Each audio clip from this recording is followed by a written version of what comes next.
Hello and welcome to another episode of SoFly. It's the middle of May, and we're recording our 120th episode, which is kind of crazy. I get really excited to be back in the studio on this beautiful, warm, sunny day here in Southern Ontario. My name is Mitch, and we've got Aldo.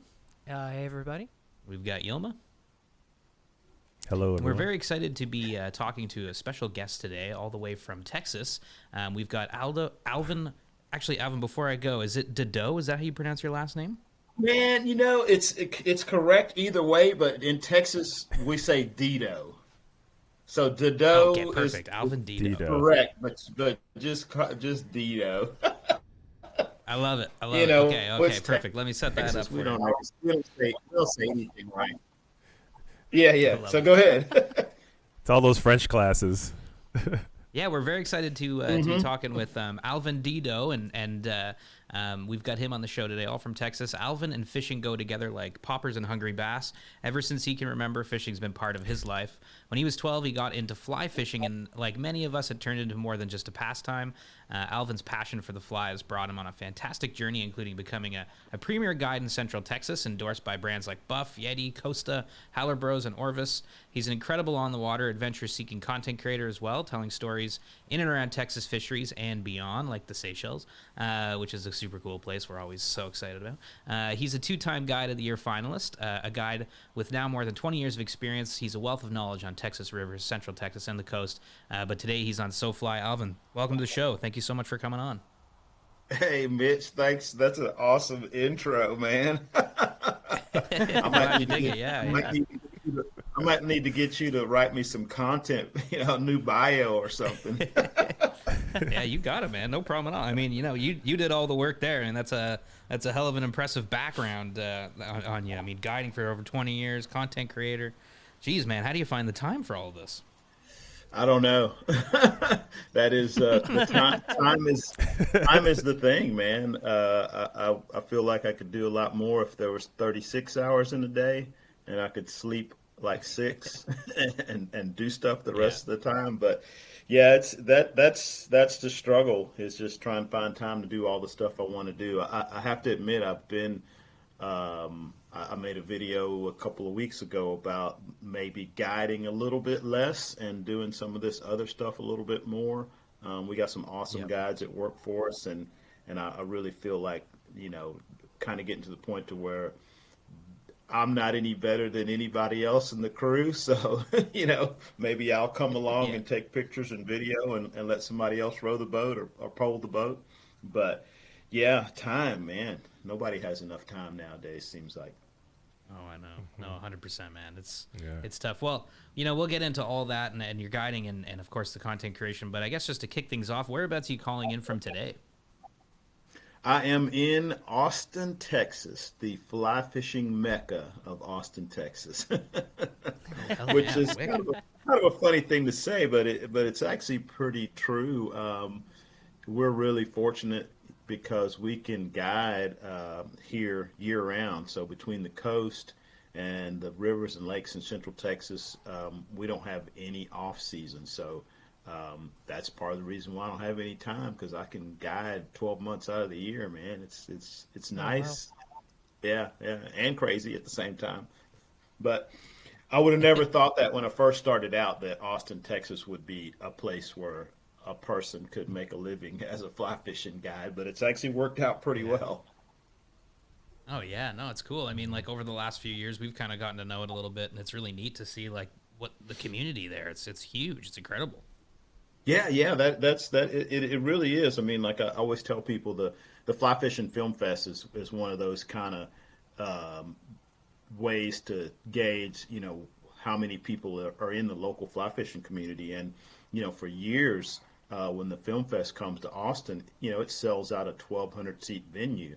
And, there's people who are, saying, oh man, I was going to go, but I couldn't get a ticket. It was sold out, so there's, at least 1,200, avid, at least avid enough to, spend a weeknight to go to a film fest in downtown Austin, which is kind of a feat, because downtown Austin is pretty crazy. But people brave the traffic and the lack of parking just to get down there and kind of be part of the local fly fishing community, which is, it's pretty impressive for being in the middle of Texas. Yeah, no doubt, no Yeah, doubt. absolutely. And how is the fishing in Texas this time of year? Like, what are you guys going out for right now? Springtime, you got a lot of stuff going on. So the coast is just now starting to get really good. It's warming up. The problem we have in the early part of the spring that we're in is it can be really windy down there. But if you can find a nice day where it's not too windy, fishing's really good for the redfish. And then, inland, the bass fishing is good. Top water is happening. So it's one of the better times of year to fish around here. Until it gets unbearably hot. Then we slow down a Yeah, little bit. I love it. Oh, that's good, man. Yeah, like like I was just saying, like we've gotten to fish it a few times, and we're just always blown away by the ecosystems down there. I mean, we've only fished Rockport for on the Gulf there for redfish, but it's just an incredible, it's just Uh-huh. incredible fishery. Such a crazy place. Yeah, it is. It's crazy, and like I'm one of the things I've been doing lately is trying to kind of do a little bit more exploring. I mean, there's so much water in that whole coastal bend, just kind of the middle section of the Texas coast. But Mm-hmm. one of the things that I don't think gets a lot of attention is some of the kind of brackish and kind of the lower end of some of these rivers that dump into the bays down there. So I've been scouring Google Earth, maybe looking for some places to go and catch redfish on one cast and bass on the next cast, which is something that happens at most of these river mouths, but you never hear anybody talk about that type of fishing. Although maybe I just ruined it right now by telling Hmm. everybody. But yeah, it's Yeah. and that's one of the crazy things about Texas, like the rivers in general. Um, Texas Parks and Wildlife considers most of our rivers as underutilized resource. So there's just not a lot of people on the rivers. The lakes get quite a bit of traffic, and the coast can get pretty busy at times. But most of our rivers are almost deserted most of the time, with a couple of exemptions being the one little trout stream that they dump trout in during the winter that gets pretty crowded. But most of our rivers, you'd be shocked at how little traffic you see when you get out there. Hmm. I love that. Yeah, yeah, no doubt. Yeah. Okay. Well, let's just get right back into it, and we'll start off from the beginning. How, Alvin, do you remember? How did you get into fishing? Like, how did the fishing thing start? And then how'd you get into Um, fly fishing? What was that story? fishing. I don't even know, man. My mom was, I think, the only person in my family, like parent wise, that didn't fish. So both my grandparents fished, my dad fished. I had two uncles and two cousins that were around my age. That they all fished, and I've been fishing ever since I can remember. I mean, like that was Mm. one of my earliest things I remember as a kid getting excited about was, couldn't go to sleep the night before I was going to go fishing the next day, and Yeah. so the fly fishing thing, I got a fly rod when I was 12, and that was because I read about fly fishing in a book at school.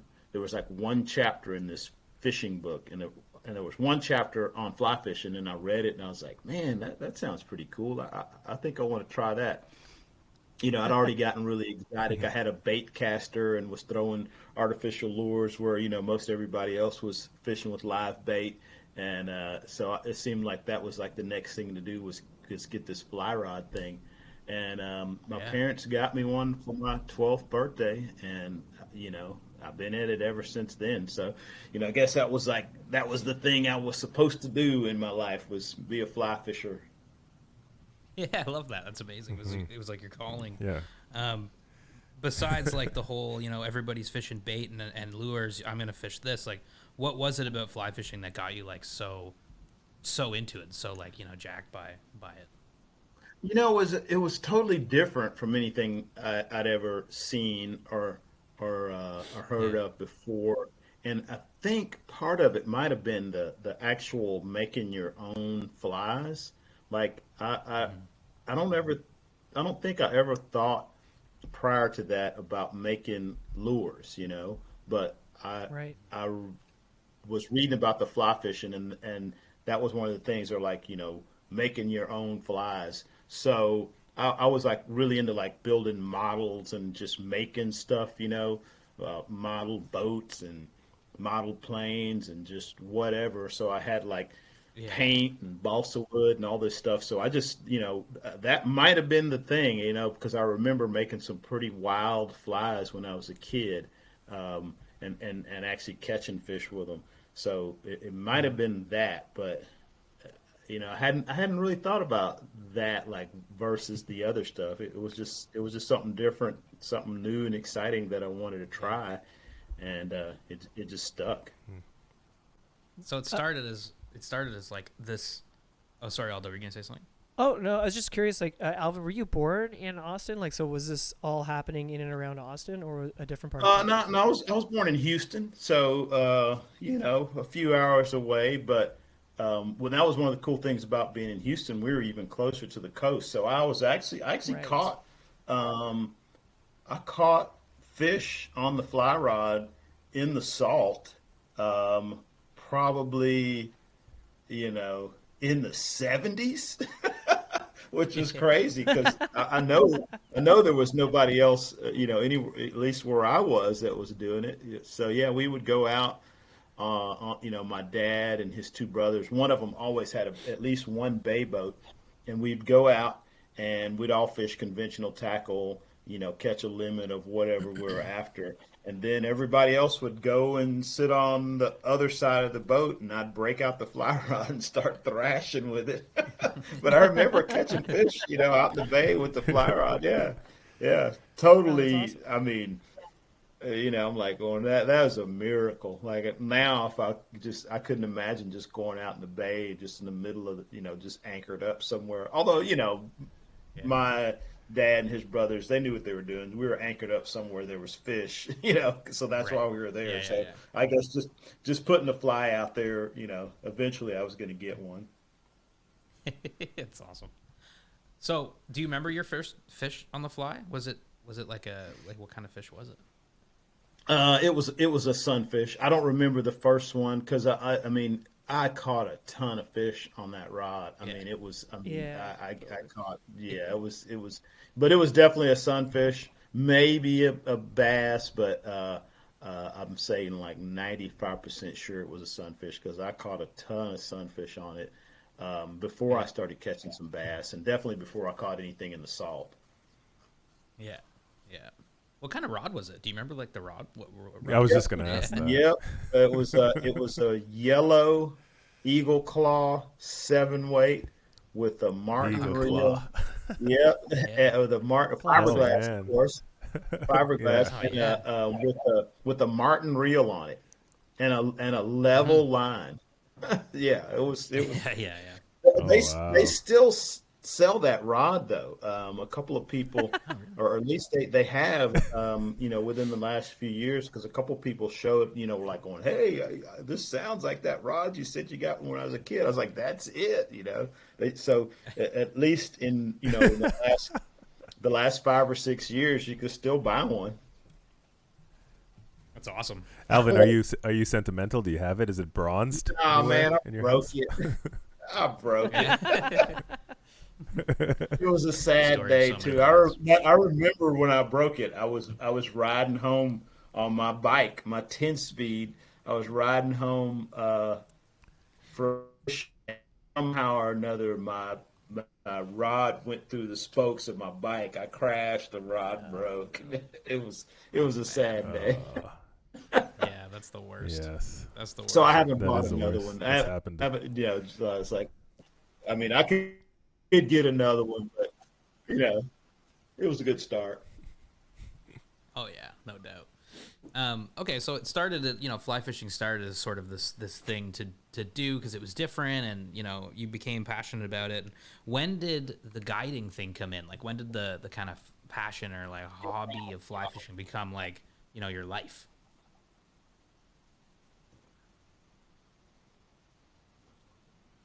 Man, it was a long, long time later. um, I moved to Austin and in 1982, and Yeah.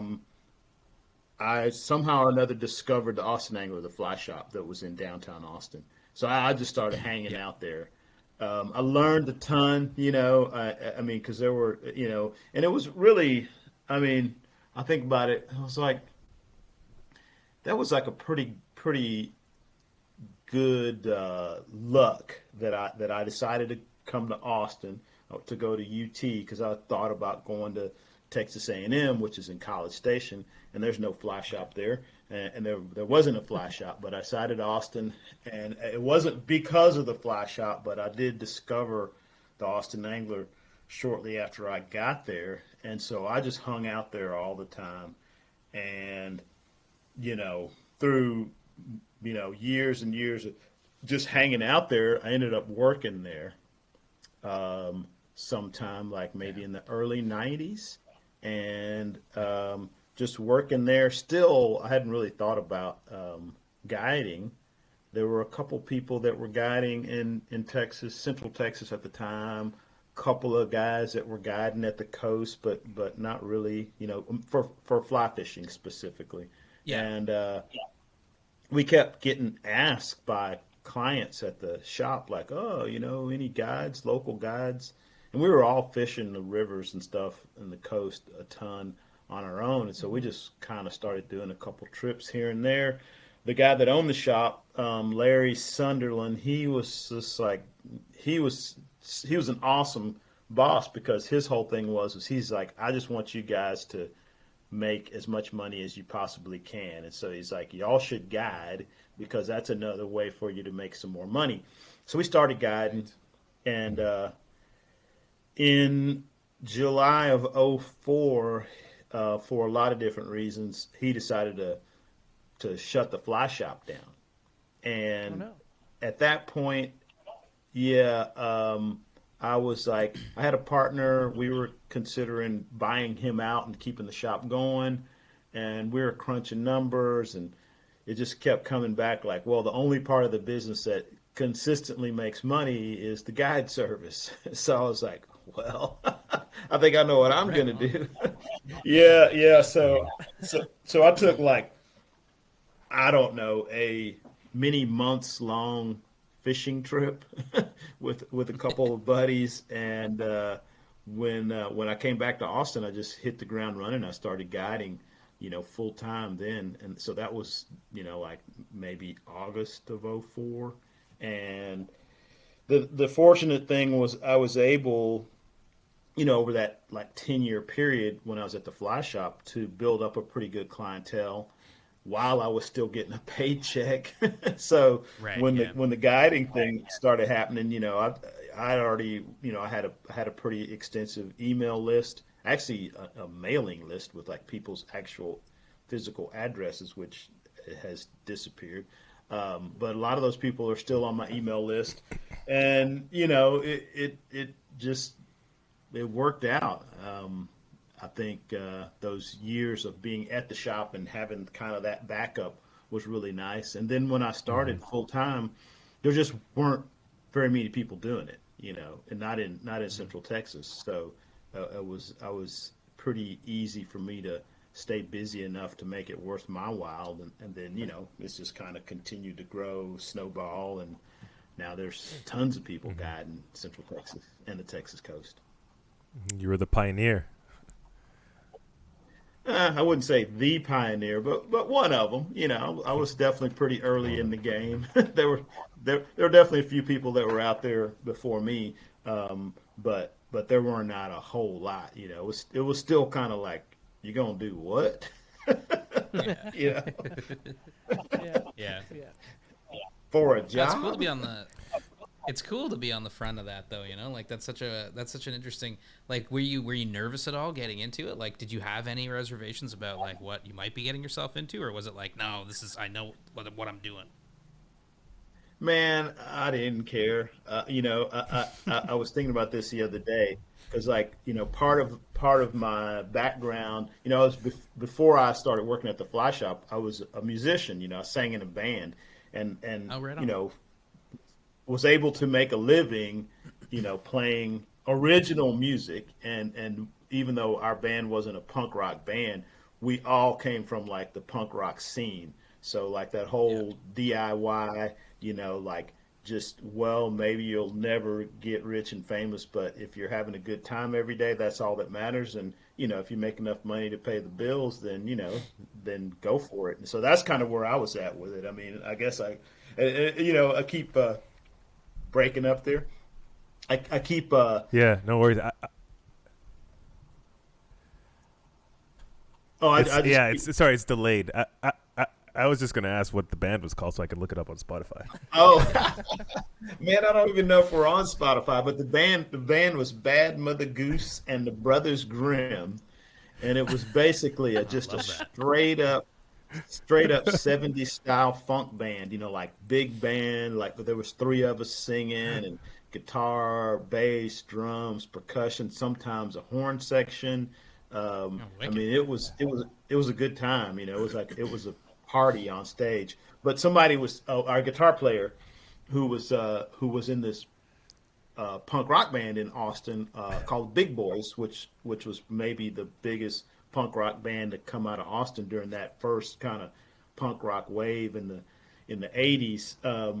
Tim, I remember him telling somebody like, well, we don't play punk rock. It's a funk band, but if you turn the sound down and just had the video of the shows, you'd be like, oh yeah, this is definitely a punk rock band, because it was pretty wild. I mean, we had like a mosh pit, at most of our shows, which is pretty bizarre, but because you listen to the music, you're like, really? But yeah. So yeah, I just came from that kind of background, like. I was like, okay, people will pay me to do this. I really like to do this. And, I'm never going to get rich at it, but if I can just keep a roof over my head, I'm good, And so that was, I was like, yeah, I'm going to go for it. This is great. I love that. It's a great way to look at it. I mean, that's awesome. I mean, fly fishing like lends itself so well to that kind of like thinking too, right? Like that lifestyle of just like, people just love to do it. And like we kind of put like our lives into it, not really thinking about the repercussions, Yeah. It's like, just so that we'd love it. Just gonna go do it. Yeah, I remember that extended trip when the shop shut down. It was me and my buddy Ben Wallace, who's still an avid fly fisherman. He actually lives in Rockport, and he moved there just so he could fish and hunt ducks. And for years, his job was 11 hours away. And like he was working in the oil field in like New Mexico, but he's like, I'm at the job 2 weeks, so I'm at home a week, and if I'm at home, I want to be somewhere I can go fishing or duck hunting, So he's just got the passion. But he and I went on this extended road trip when the Austin Angler shut down, and I remember we had cell phones in those days, and you'd get like a signal and the phone would start ringing. It'd be one of our phones, and the other, whoever's phone wasn't ringing, was like, oh man, don't answer it, because it's going to be your girlfriend. She's going to ask you, when are we coming back? And you're going to have to say, I have no earthly idea. She's going to start crying, and it's just going to bum us out for the next couple of hours. Just let it ring, because we were committed to the fishing, and it was, yeah. You mentioned that earlier, and I was going to ask about it because you said it was like a months-long trip you guys just did. You're just like, shop's closed. We're going fishing. That's amazing. Yep, we're out. Yeah, we all did that. That's awesome. It was our boss, Larry, the guy that owned the shop, he had a bunch of stuff to kind of loose ends to tie up when the shop shut down, and so he was in town while Ben and I were just going all over the place. And then when we got back, he's like, hey, I'm going fishing now. And I'm like, cool, definitely should do it. And he's like, I'm getting my mail forwarded to this post office box, but they'll only keep my mail for like X number of months, and I'm pretty sure I'm going to be gone longer than that. He's like, so can you go get my mail on this date? He goes, and then just don't worry about it after that. And I was like, yeah, sure. So I remember That's amazing.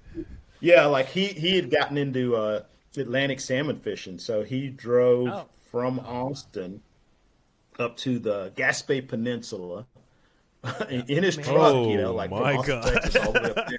Yeah, yeah, Jeez. yeah. But he didn't stop there, and I can't remember either he went west first or east first, but he basically drove from there or from Montana to there. So he made like this huge triangle, like came up from Texas, went all the way basically to Canada, either east coast or west coast, and then drove to the other coast of Canada, then drove back down to Texas. So he his road trip was more epic than Ben and I's road trip. Yeah, that's a hell of a road trip. Jeez. My God, like that's like I know, Yeah, sounds yeah. like Aldo's trip. yeah, true that. True But I mean, it was like that fly shop had been in existence for 23 years, and so when it shut down, we were all just sort of like, oh yeah, we got to do something big and get Yeah, out of for here. sure. yeah, Yeah, for sure. yeah, really celebrate it. Yeah, feel ya. Okay, just to talk a little bit about Texas for a moment. Like, what makes Texas such a great, special fishing destination? Like, why is fly fishing blowing up in Texas? Why is everybody going fly fishing in Texas? I think Texas is a big, lots of people into all kinds of different outdoor sports, hunting, Yeah. fishing, conventional tackle fishing. And for years, like I guided in Colorado during the summers for probably like 10 years. But I started doing that like right when I first started guiding because I was like, I can get out of Texas, during the hot time, so I'll go. But the vast majority of the people that I fished with in Colorado were also from Texas. And, Texas has got several really big cities with a lot of people, and, a lot of people with disposable income. And that was part of the reason the Austin Angler was so successful. Even then, because we weren't really guiding, but we just had so many people in the Austin area that were traveling the world to fish, and that was kind of how we made most of our money. So, people in Texas just, I guess, for a long time have kind of been into doing all that stuff, and the fishing in Texas, like bass fishing, has always been huge. But I think that a lot of people, as the sport of fly fishing has grown everywhere, a lot of those people in Texas that were traveling to other places to fish have started realizing like, I don't have to only fish when I'm, somewhere else. I can fish in Texas. So we got people, who are kind of discovering the fly fishing in Texas, from the Texas coast, which is obviously something that is unique. There's the Texas redfish fishery, inshore fishery is like nowhere else really. But then we've also got all these lakes and all these rivers, all these places that people have been bass fishing that are great for fly fishing as well. So, I think it's just a Texas thing. I mean, that the outdoorsy Texan, although there's lots of non-outdoorsy people that live in Texas, but I think that's kind of a, one of those things. You think of a Texan, you think of cowboy hat, boots, and out on the range, Yeah, Yeah, for sure. for sure. Yeah, I got a pair of cowboy boots. I don't have the hat, but I definitely got Oh, cowboy boots. Oh yeah, I got two pair actually. I love it. I love it. You ever wet wade in cowboy boots or nah? Man, the cowboy. I was a regular cowboy boot wearer when I was younger, so I might have been tempted then. Except cowboy boots can be kind of expensive, and I was a poor kid, so I wasn't going to wreck my cowboy boots, wading around. Although I do remember a buddy of mine on a half pipe doing tricks on a half pipe in cowboy boots. Oh, that's it. That's dope. That's super cool. Pretty I love Texas that. thing, yeah. Yeah. Craig Johnson. That was kind of the whole part of the whole cowboy. Part of the whole punk rock scene. But yeah, you could probably find that picture online. Craig Johnson. I can't remember what trick he was doing, but he's like up over the, he was in the air with his cowboy boots on and his dreads sticking out of his That's helmet. amazing. So yeah, That's it was a pretty epic pick. That's cool. I gotta look it Yeah. up. I'm definitely gonna look that up. Yeah. We'll post it. I already. Yeah, we gotta post. your band. What's it called? Hang on. We gotta Oh yeah. hang on. The one track. Oh man.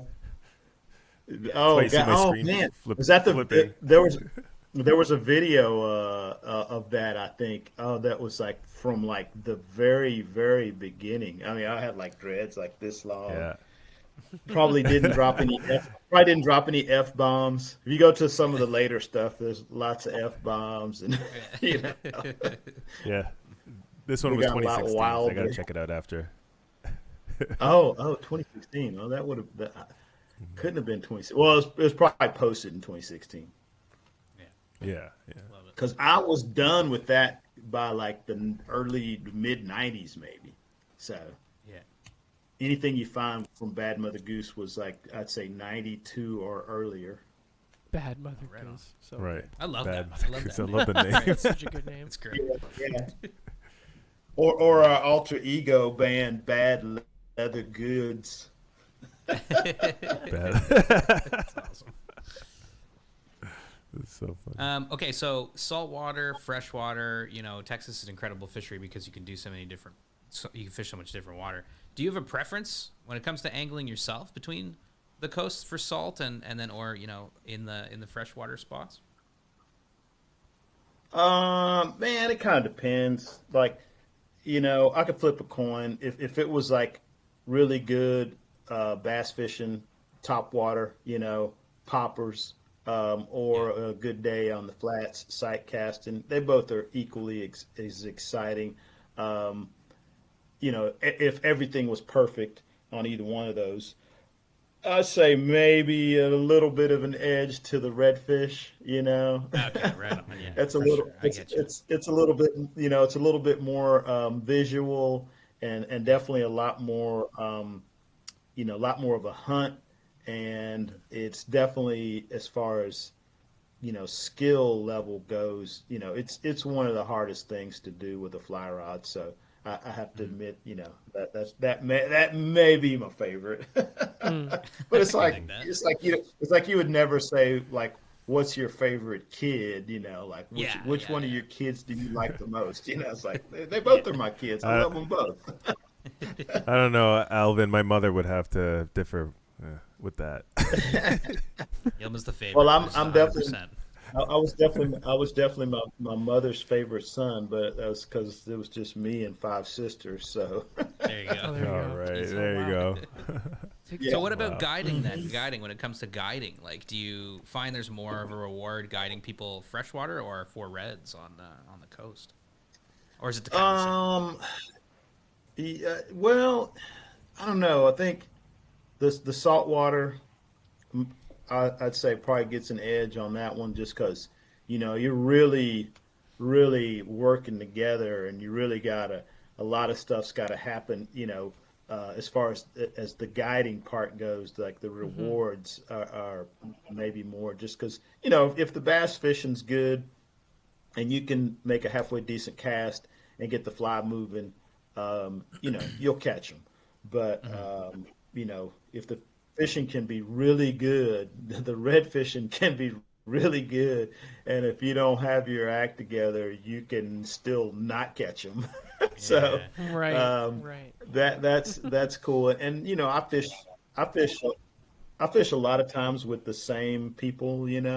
So when I'm fishing at the coast, I'm fishing with I got some people that I've been fishing with for close to 20 years, and so but that's the only time I see them. So it's kind of nice because these are like old friends of mine, and we get out on the boat and we get caught up, and then we do something that's pretty hard, and so everybody's got to do their part, and when it all comes together, it's pretty special. Yeah.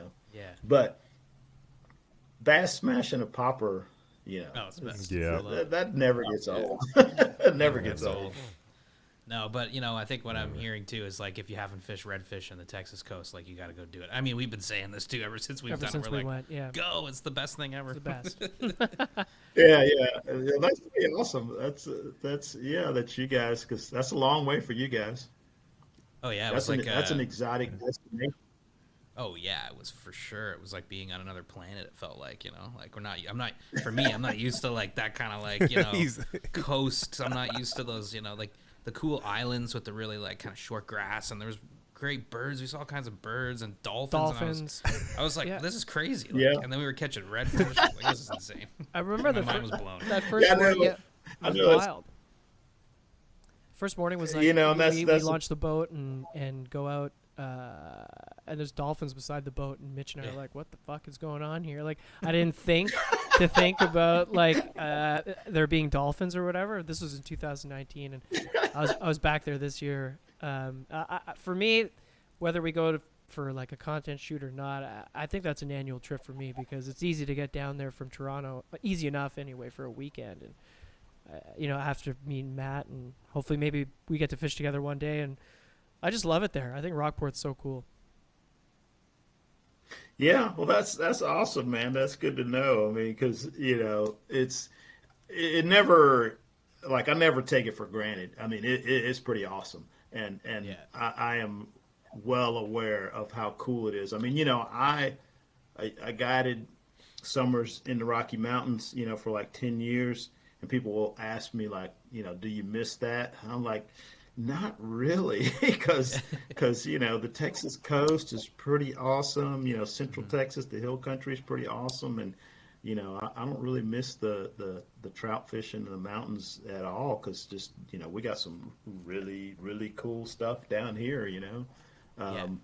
So it's pretty cool. I'm glad you guys appreciate it as well. I mean, it's totally different for you, but I mean, I've been going down there for forever. But I still think it's cool. I still get excited, when I get out on the water. The yeah. rare occasion that I'm on the front of the boat, man, I get all excited. I love it. And it's Yeah. verifiable because I've been wearing a heart rate monitor, kind of like tracking fitness tracker thing, and man, I get on the front of the boat and start fishing, my heart rate goes up. Still, a million years Alert. later, it's like I still get up there and I'm like, yeah, I get these notices like, oh, you just completed an activity, your heart rate was in, at 90%, it's like really jacked, it's like, wow. Yeah. I mean, I knew I was excited, but that's proof right there. I love it. I love it. Okay, let's switch gears a little bit and talk about your content creation, because just as much as you guide, you also like film and put out a ton of wicked YouTube content. How did you kind of start doing that stuff? What brought you into that world? Man, I started doing it like initially just for like promoting the guide service, whether it was just my business.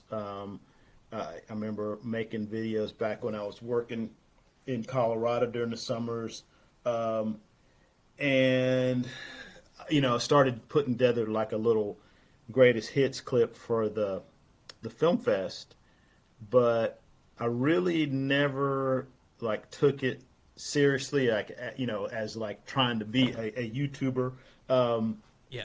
until the pandemic hit. And I was like sitting around the house, and I'm just really not good at sitting around. Yeah, My I hear wife will that. tell you, like if I got like 3 days without a project, I'm pretty hard to be around. I just get all weird. So I was like, I gotta find something to do. I mean, it's just a lot of people, but I just decided, all right, my goal is I'm gonna start putting out videos every week, and I'm gonna get YouTube to send me a check, and Yeah. that was all. I didn't have so I was like, what can I make videos about? I was like, well, I'm into fly fishing. That's probably the best subject, So I just started doing it then, and I don't know if it was, I guess it was 2020. I think I've uploaded it 1 or 2 videos a week every week since like 2020, and it's actually kind of, yeah. I mean, I need to check. I was just telling my wife that I think I have been pretty consistent for a couple years now, and YouTube is sending me a paycheck every month. Yeah. It's not enough to Oh, really nice. pay for anything, but it's just the fact that Still a check. that I am getting rewarded. Yeah, still a check or a direct deposit anyway, no check. Yeah. Right. But I've definitely gotten like now it's something I actually really enjoy. I've had like a few sponsors approach me about like, hey, unfortunately, like it's always something goofy, like an electric toothbrush company's like, hey, Yeah. why don't we pay you to promote our toothbrushes? I was like, you've seen my other videos. They're about Yeah. fly fishing. They're not really. I mean, I guess fly fishermen have to brush their teeth, Yeah. but We it's starting to be more profitable for sure, and it's fun. So like now, my goal is to just get out and film as much fishing stuff as possible. So I've been filming our other guides, like trying to Yeah. put them out there more, and just going with them and hanging out and filming that stuff, and once again like using it as a promotional tool for our guide service. But it's like my secret little, like I say, I'm doing it for that purpose, but I'm doing it because it's fun, because I like it. Kind of like, Yeah. going back to the whole punk rock thing is like, I like pointing cameras at people and at fish and that kind of stuff. And, if I make some money at it, that's great. I'll never be rich and famous, and I don't care, because it's fun. I just like Yeah. doing it. Yeah. Yeah. That's the best way to look at it, man. I love that. Like, it's just fun, like and it is fun. it's, Yeah. And then it's super fun. I can write off my camera gear on my taxes too. Yeah, heck So yeah. that's even better. Yes, yeah. exactly. I It's love true. it. I love it. What kind of videos do you enjoy making the most? Like, what content that you make gets you the most excited? Like, when you sit down to edit, you're like, oh, I can't wait to do this. I can't wait to do this video. Like just sitting in the back of the boat fishing stuff, like Yeah. watching other people fish, which is kind of weird, but I and I've never really thought about it this way before. That's basically what I do. I'm a fishing guide. I don't fish. Yeah. I watch other people fish, and fortunately for me, I really enjoy that. So that is probably the part I like about the video stuff too, because I'm just sitting in the boat watching somebody else fish, except now I'm watching through the camera lens.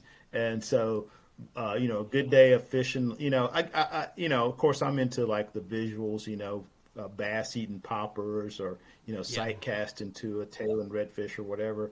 But also I'm trying to be a little bit more aware of everything else, like you were talking about the dolphins and the salt marsh, the islands, all that kind of stuff, because like you were saying, I see that stuff all the time, and I still appreciate it.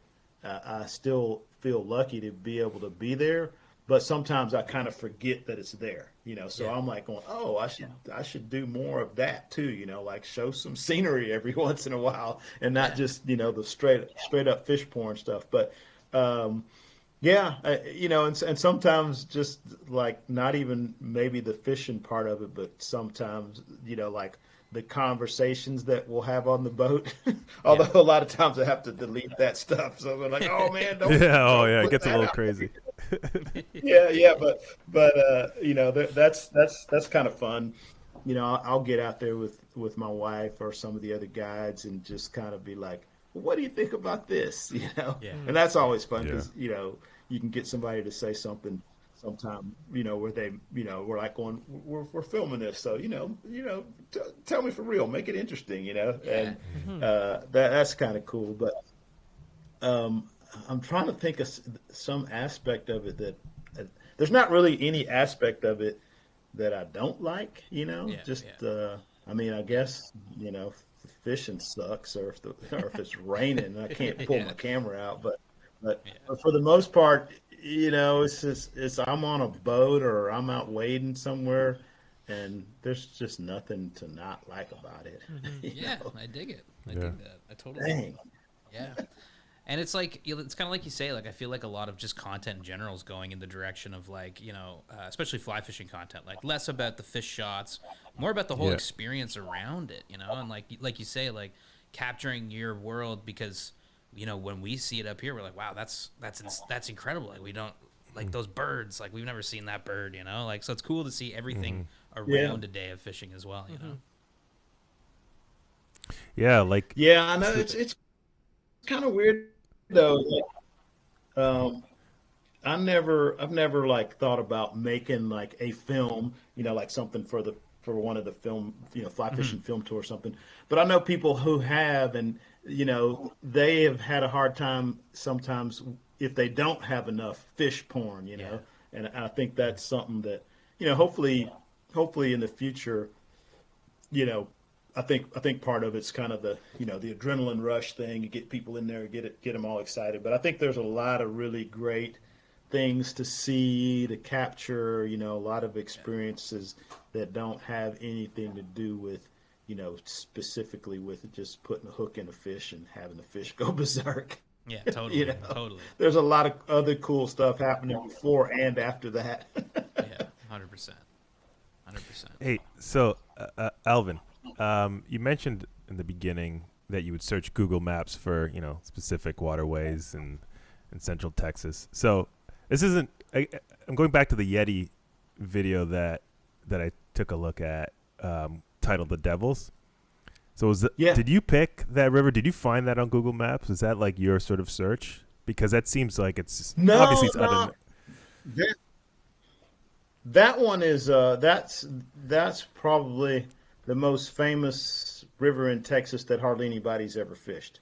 oh, right on. Just because it's got like in the world of fishing, it's got this mythology about it.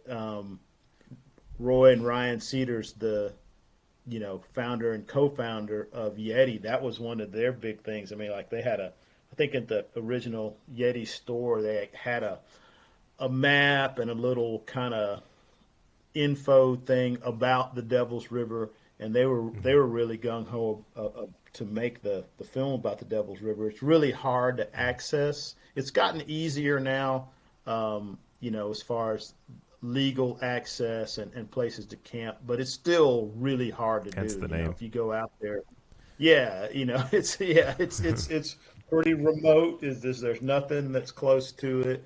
You're out in the middle of the desert. There's water in the river, but there's no water anywhere else. If you want to do a canoe trip, you got to spend like 4 days on the water camping. On rocks. There's some pretty serious rapids. Really easy to, get hurt. Flip a boat in a rapid, step on a rattlesnake. Fall down and scrape your knee off on the rocks. It's a pretty rough place, but it's got some really good fishing. Crystal clear water, Amazing. Smallmouth bass, largemouth bass. Yeah, it's a pretty cool place. It's a pretty cool video. The that water one looks salty. I cannot claim to. Yeah. I mean, they did a really good job. Matter of fact, that was done by, I guess they're no longer a company, but as a company called the Noble Lab, a couple brothers and another buddy, and Paul Pryor, who's still out there making movies. But those guys did a movie that I was in, maybe the first movie I was ever in, called Through the Guides, and it was me, Hillary Hutchinson, she's a guide up in Montana, and Greg Deeney, who's a guide in Louisiana and Florida. And it's basically kind of like the life of a fly fishing guide. Yeah. And there was some fishing in there. I thought it was a really great film, and it's still out there. You can look it up. But they submitted it to the fly fishing film tour, and that's kind of what they told them was like, not enough fish porn, guys. But it was, but that got them the gig to do the Devil's movie with Yeti. So River, yeah, it worked out for them. But Mm-hmm. those guys are, like movie makers, Yeah, not like YouTube video makers. Right. Yeah. very cinematic. It's a Yeah, totally different thing. yeah, Yeah. totally. Yeah, I think some of this they did some drone shots, but which was early days of drones videos, really. But I think they actually did some stuff where they took the big red camera and flew over the river Red. in a helicopter. Oh, cool. Yeah, Yeah, legit yeah. So like did stuff, like, right? like Yeah. big like movie studio type stuff. So cool, man. It's so cool how this has happened, in our lives. Like it's crazy. We're all passionate about like making content, videos, and then fly fishing, and these two worlds came together in the most epic way. It's like, how the hell did that happen, It's inevitable, man. And and people talk bad about the internet and how social media is ruining everything, but we would not be here if it wasn't for all this stuff, this technology, and so I think it's awesome. I think it's got so much potential to really create a lot of good times. Oh yeah. Absolutely. Yeah. Absolutely. Okay, Alvin, we're gonna switch over to the last segment in the show, which is called Mitchie's Fishies 5, and it's 5 fishing questions, kind of just more general questions, but they're just about like your fishing life and diving a little bit deeper. And my name's Mitchie, and there's 5. That's why we called it Mitchie's Fishies 5. It's stupid. Rock and roll. Makes sense. So the first question of Mitchie's Fishies 5, number 1, is what is your favorite fish and why? If you had to pick a favorite fish, what would it be? I'm just gonna go with the redfish. Boom. For a lot of reasons. Sight casting, just the fact that they're down there on the coast. They fight pretty hard. Usually, if you do everything right, you can get them. They're not like super, super picky most of the time. Yeah. And they taste good too. Yeah, they do. Yeah, they do. So I mean, They do. so a lot of people say that if redfish jumped, it would be the ultimate sport fish, and that's the only thing they don't do. They don't jump. True. That's true, eh? Yeah, you're point. right. Like I'm thinking back now, they haven't jumped. I didn't remember one jumping. Yeah, they were till No, they were no, they tasty. don't. They were I think tasty. they'll jump if a dolphin. If a dolphin's chasing them, I've seen them jump, but Oh, yeah. for whatever reason, when you hook one, they don't jump. Oh man, yeah. Just Yeah, we dog had it. them. So there. Aldo, was it tacos? We had redfish tacos. Was that what it was? Yeah, we kept man, a those are redfish so and we good. kept a black drum and we had tacos and it was great. It was great. It was the best. Yeah. It was the best. Oh yeah, it's good eating. Yeah. Big time. I'm mostly a catch and release guy, but if I'm going to eat a fish, that's one of the few that I will kill it and eat it. We also got 100%. a flounder and we ate the shit out of that. And I'll eat every that's flounder I catch because, man, it was so good. But yeah, was generally so speaking, good. a catch and release person too. Yeah, Yeah. that's the thing about down there, man. That seafood and fresh seafood is, man, it's totally different from anything that's been frozen and put on a truck and shipped somewhere. I mean, you get a fresh redfish, fresh flounder, whatever. It's a totally different game. Fresh shrimp. Yeah, I mean, fresh hell, we shrimp. live in Austin. We're only 3 miles from the coast, but we go down there and we get seafood and we're like, oh my god. Yeah. It's like a totally different thing. Yeah, it's cool. Okay, cool. Number 2, Mitchie's Fishies 5. If you could fish anywhere in the world right now, assuming it's like the best time of year to go there and fish, where would you go and why? Man, I always fail at this one. I get asked this. The You know Devils. what?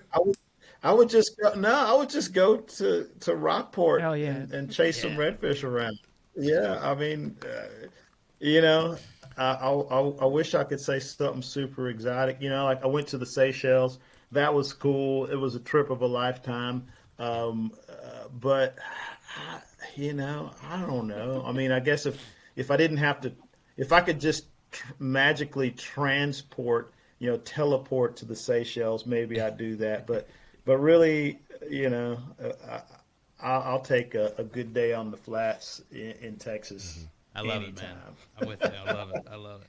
There's this whole resurgence in just fishing your home waters and being proud of that. And I love that, Yep. The home Okay, waters. the home waters, man. Number 3, Mitch's Fishies 5 is, what is your best or favorite fishing memory? One of your best fishing memories ever. Now, I will get exotic on this one because I did catch two GTs over Nice. over a meter, 100 centimeter GTs. Holy I smokes. caught two What? on That's crazy, the week they're at Cosmo. Yeah, I caught two, and one of them was they both were on poppers, which is ridiculous. That is and one of them insane.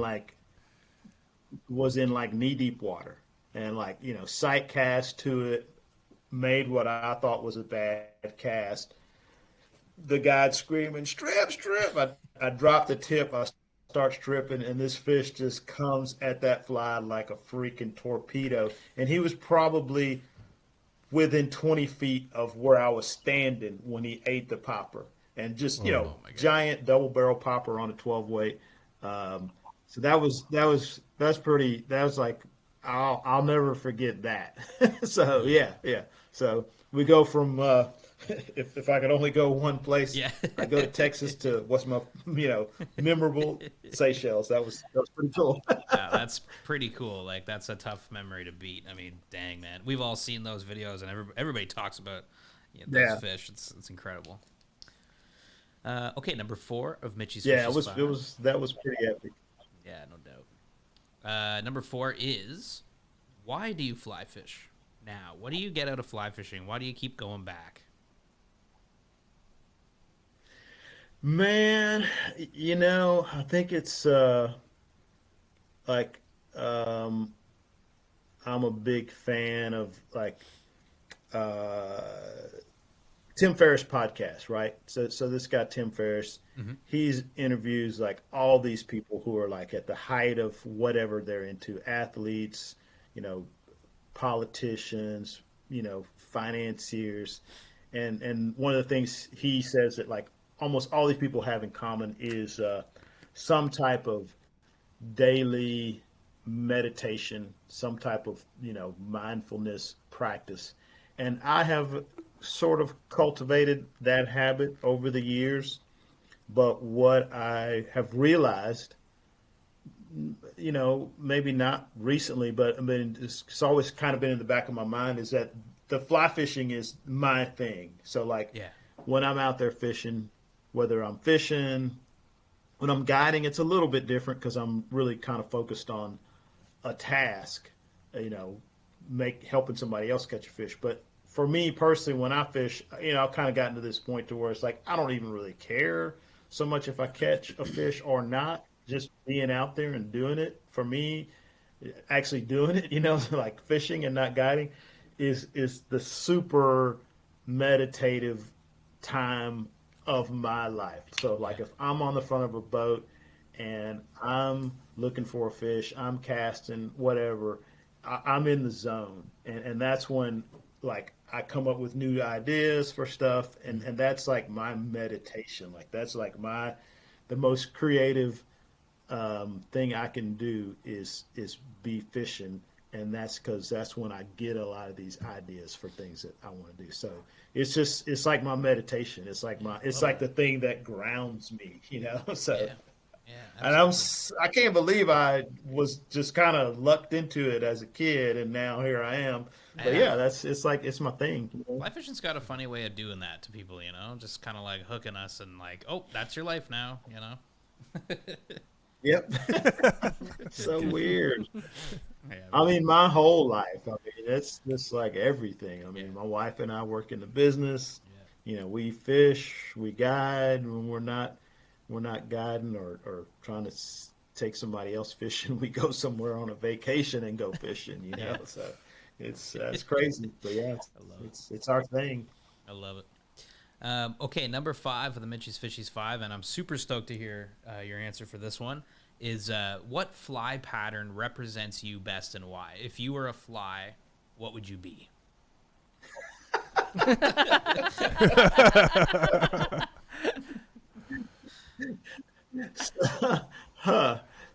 good one because like initially you said what fly pattern, I was like, oh, my popper that the Dedeaux popper because that's kind of like that's probably the fly I've caught the most fish on. And Yeah. as far as like flies, like I made that fly, so I can pretty legitimately say I invented that fly. Yeah. Because most flies are just a take on Yeah. somebody else's fly.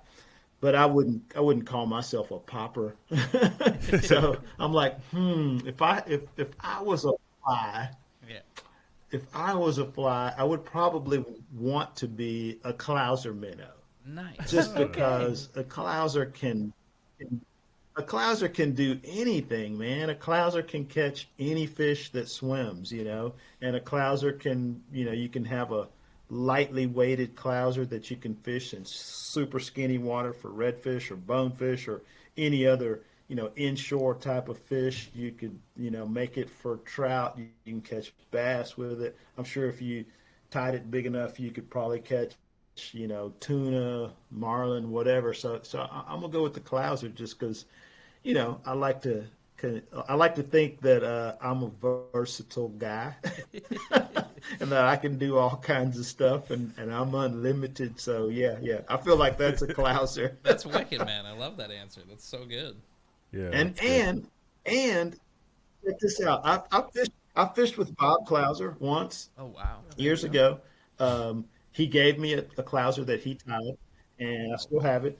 And he had never caught a Guadalupe bass, and he's a big bass fisherman, and he caught several really nice Guadalupe bass on the boat with me, and he gave me the clouser that he caught his first Guadalupe bass. That's on. awesome. Wow, that's a great amazing. story. But even without It's huge. Big deal.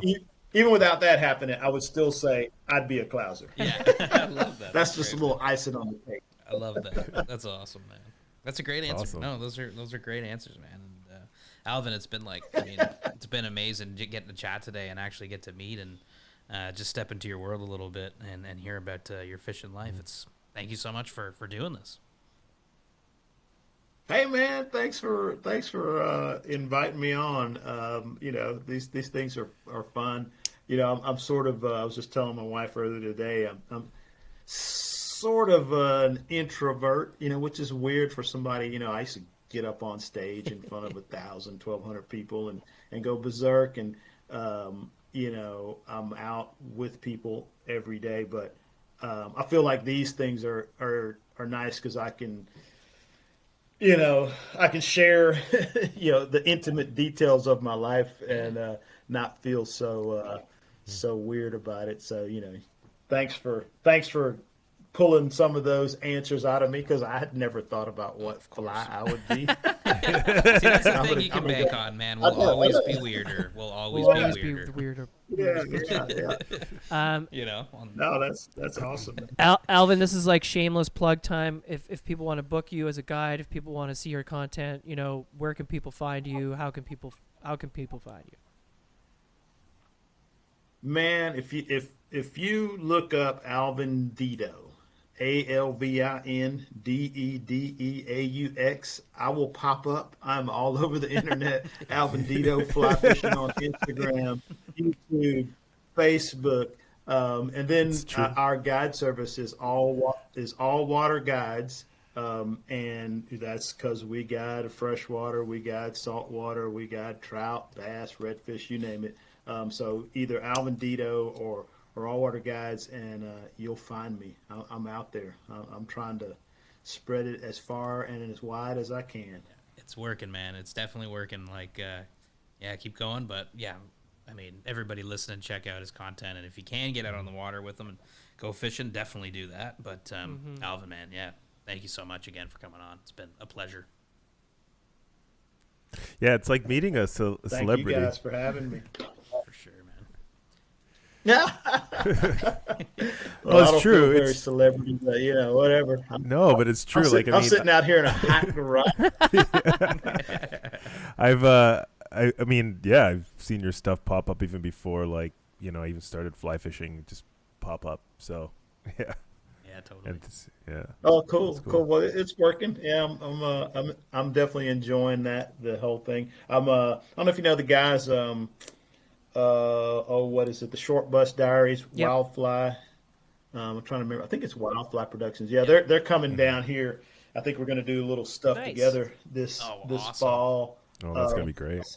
The whole YouTube creator thing. Although you guys are in Toronto, I mean, two of my favorite non-fishing YouTubers are up there, Peter McKinnon and Maddie Hapoya. I mean, there's so many YouTubers from Canada and Toronto specifically.